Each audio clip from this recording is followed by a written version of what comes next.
All right, so we're going to do a little bit of inking, and I figured out what I was doing wrong with my previous videos. I was recording them super high def, so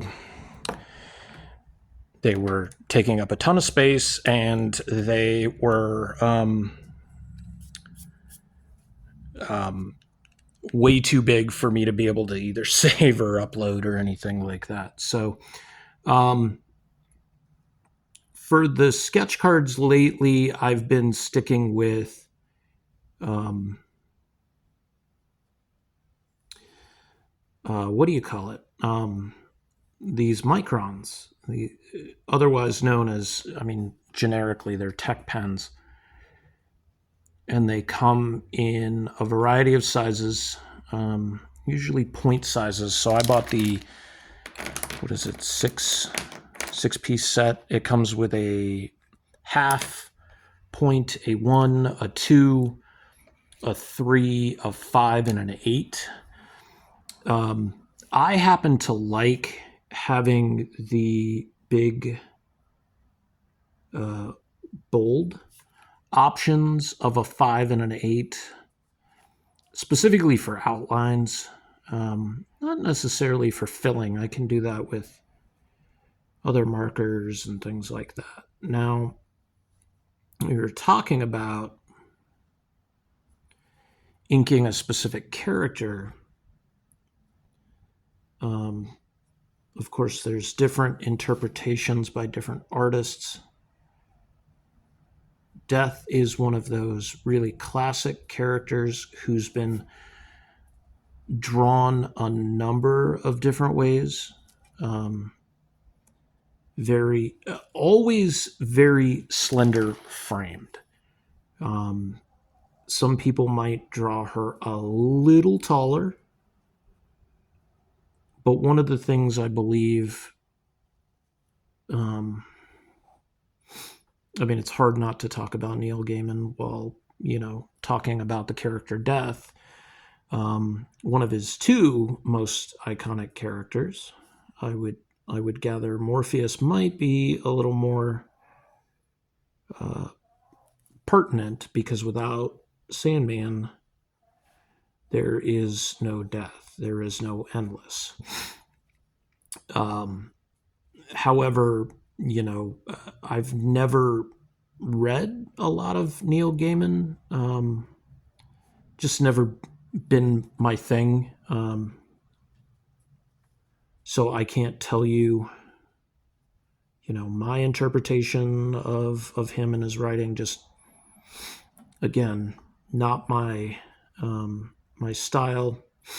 Most of the stuff I was reading at the time would have been very superhero-esque, X-Men, Spider-Man, Nightwing,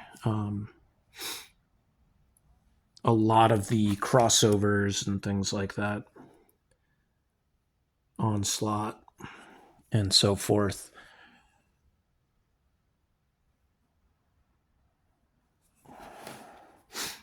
But I'm going to give like a just basic kind of outline to her. And was talking to like a friend who I know is a big fan of the character, and asked him, because I was thinking, like, why don't I draw her with the boba? And I was just like, do you think she would be she would like boba? And his response was, I think the character is one of those kinds of characters that does stuff that the person that she is visiting is into. So, like, if Death were coming to claim you and you met her and she's like, oh, you like boba? Okay, let's go get boba. Those were pretty much Richard's exact words.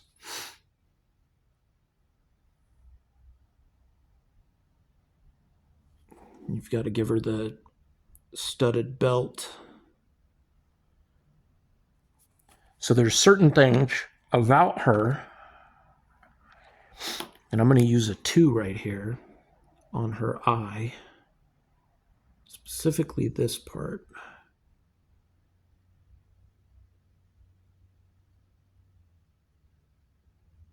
I feel like death kind of,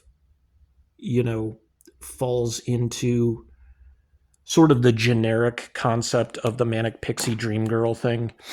Um, Not because she's helping you, achieve your dreams, but kind of like she's making it a lot easier for you to accept that this is the end. And is one of my favorite lines. And like I said, I've never read Sandman. I've never read The Endless. I think I may have read Death, the High Cost of Living, but it's been quite a long time.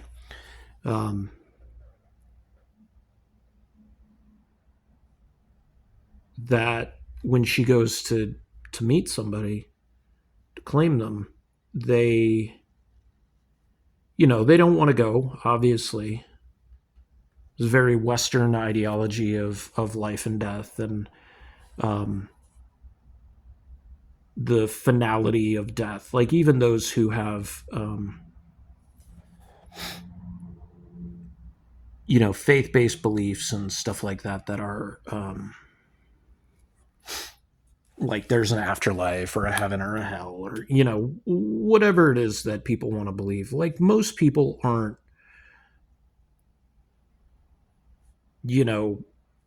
readily, like, yeah, kind of thing when it comes to death. There's a hesitance. There's People are reticent about it. And there's kind of like two thoughts in the Western thought process, because so much of it has been driven by just Western philosophy and Western culture.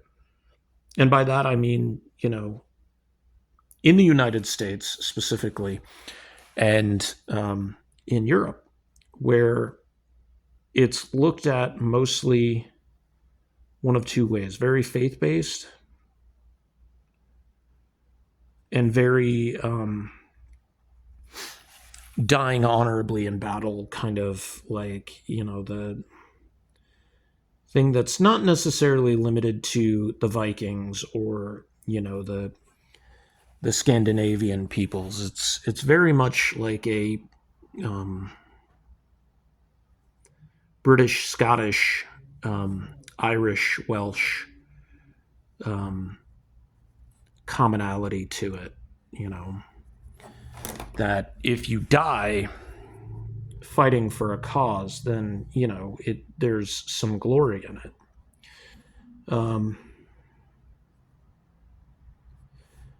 Which is somewhat conflicting with a lot of the other cultures, especially here in the Americas. Like, you look at Asian culture and how they perceive and look at death, and you look at African cultures and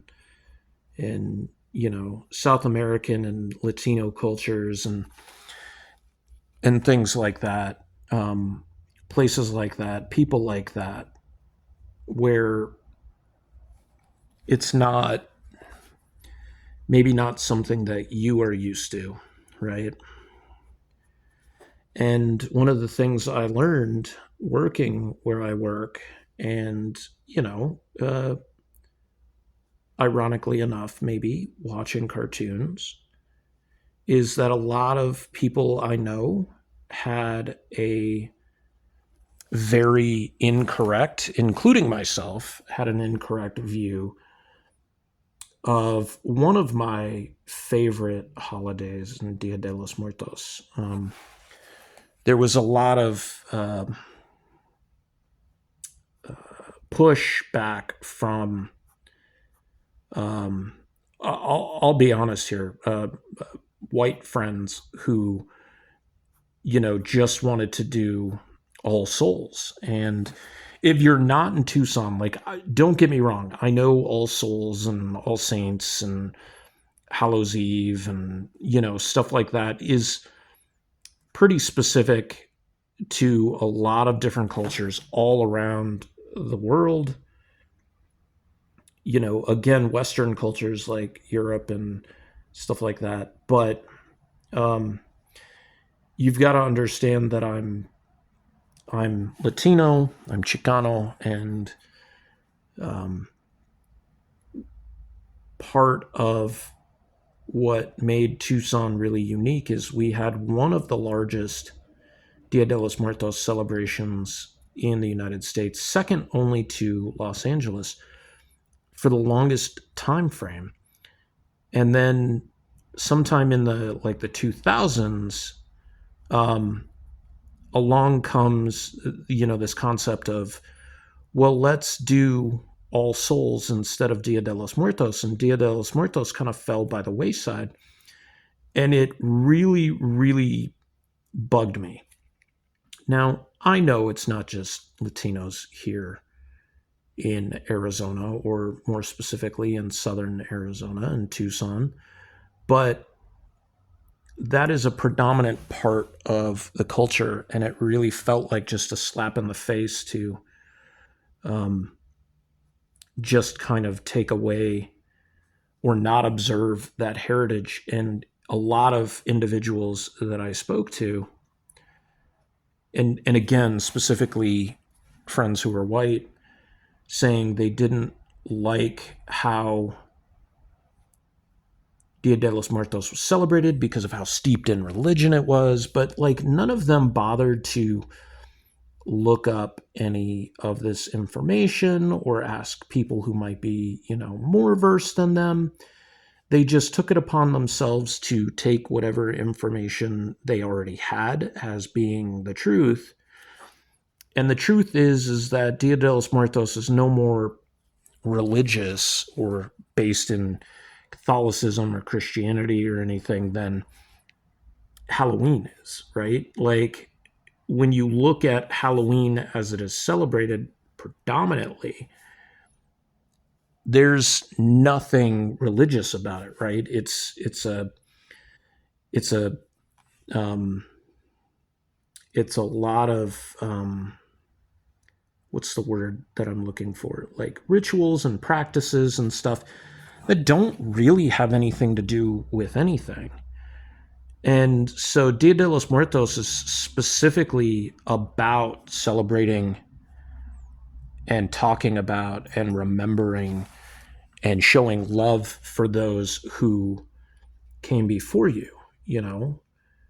And the movie Coco was really integral in helping me understand that a little bit more because it's not about going to church. Your altar, your ofrenda is really important because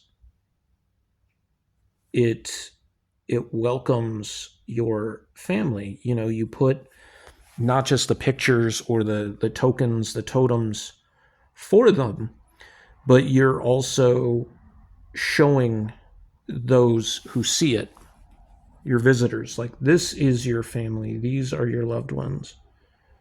And right off to the side of my desk, to my right hand side, my ofrenda. For those of you who know anything about me, I do my book, The Bubba Patrol, about my dogs as superheroes, and it's very specific and very special and very significant to me. So my dogs, all of them are represented. All of them who have passed are represented on my ofrenda, whether it be pictures or their toys.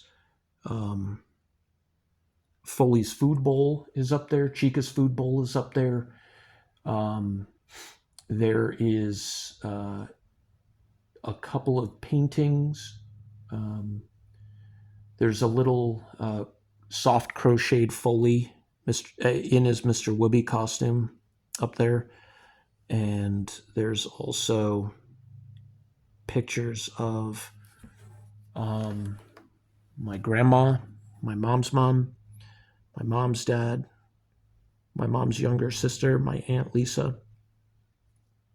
Um, I need to get pictures of my dad's mom and my dad's dad to put up there. My Uncle Pat. I'd like to have a picture of him up there. Maybe my Aunt Pam. Um, I have a picture of somebody I cared about many, many years ago. And I need to put a picture of my friend Sarah up there. Maybe put a picture of, if I can get a picture, or just put some artwork by my friend Webb up there, because he died recently. This will be the first Dia de los Muertos where I can put a totem for him. Maybe like a spray can, because he was a graffiti artist.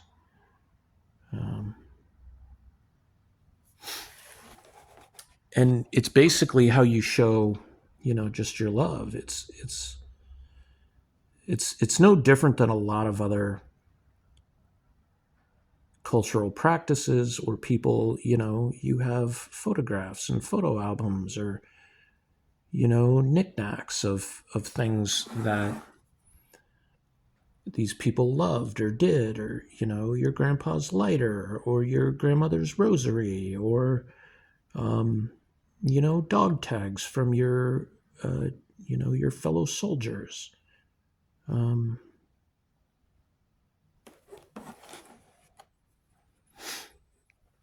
So it's Dia de los Muertos is really important to me. Like, I like Halloween as well, because it's just fun.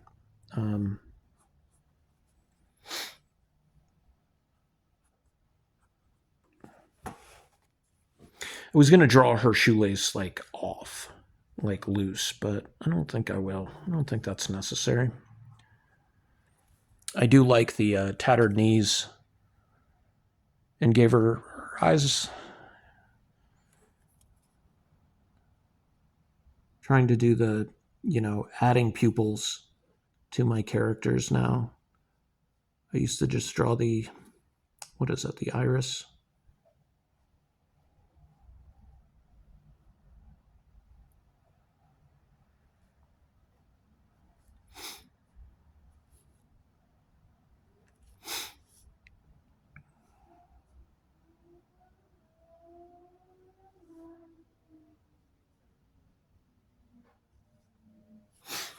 And there you go.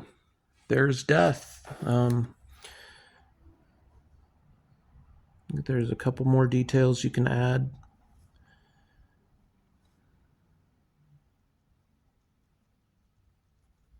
And I may, I definitely, fill this in and do, black and white and stuff like that. I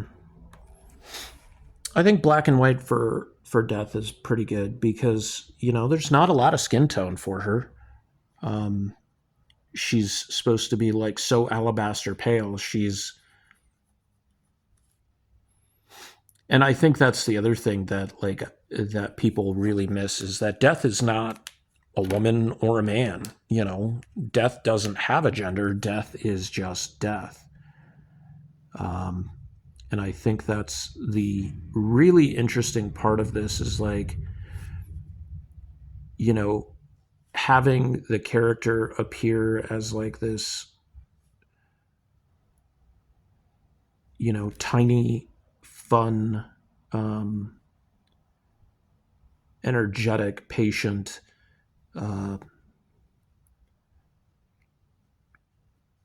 kind of free spirit, but really, really non-threatening, is an interesting way, like an interesting juxtaposition, or opposite side of the coin, to how we normally see death, as the Grim Reaper, or the ferryman on the river Styx. we see death as being ominous, and you know, I think the thing, like, death is a lot like, for me, is like justice. The actual literal definitions of death and justice. There's no emotion involved, right? Like, there's no hate, there's no rage, there's no anger, there's no happiness. It just exists, right? It's just there. And I think that's kind of, in a way, it's kind of beautiful, because everybody dies, right? Like, and that becomes like the topic, that becomes the conversation, is that everybody dies. But like, it's not even death itself. It's like, how did you live?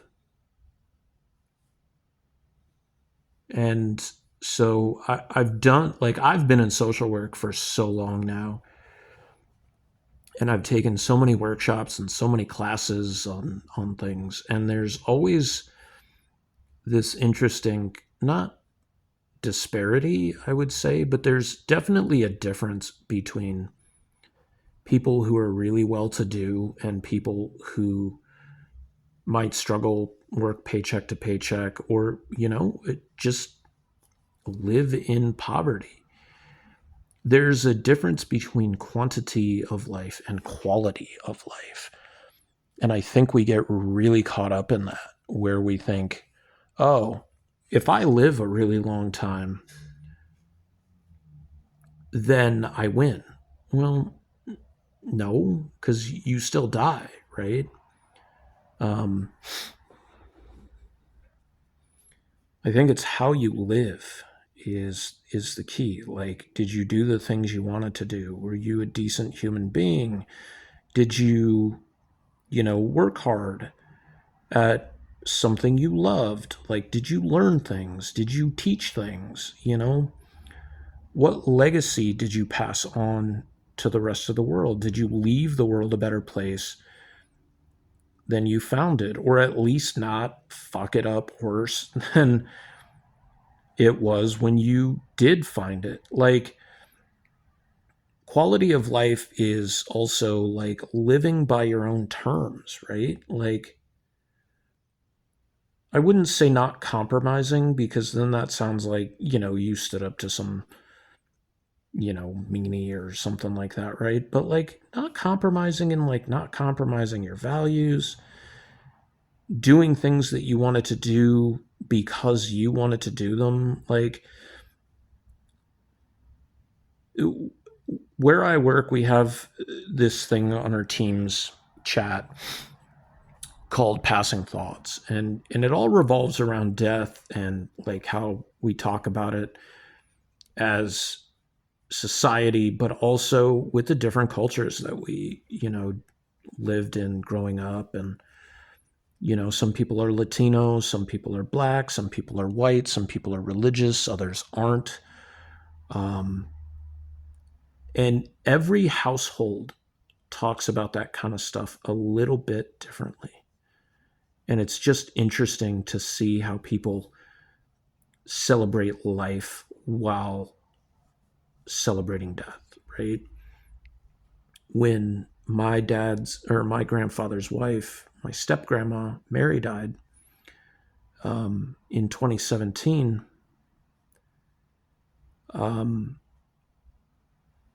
there was a regular service and everything, and then there was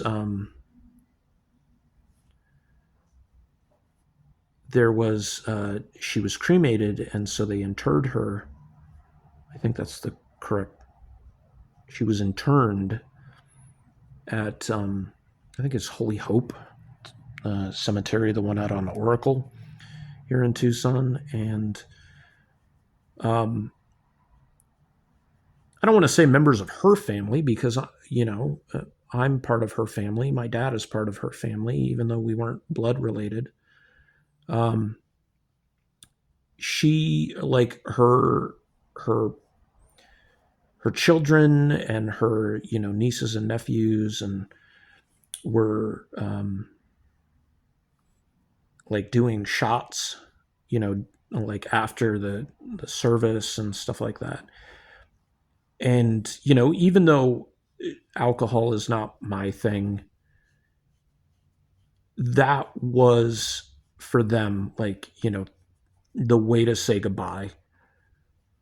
And within their culture, I know she was native. I'm not sure what nation, um, but I think it's important to acknowledge and respect that.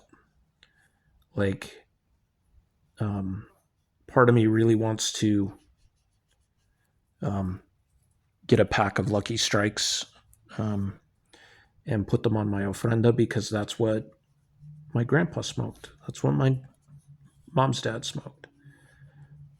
And it's, we took that away from him. The last year of his life, we told him he wasn't allowed to smoke.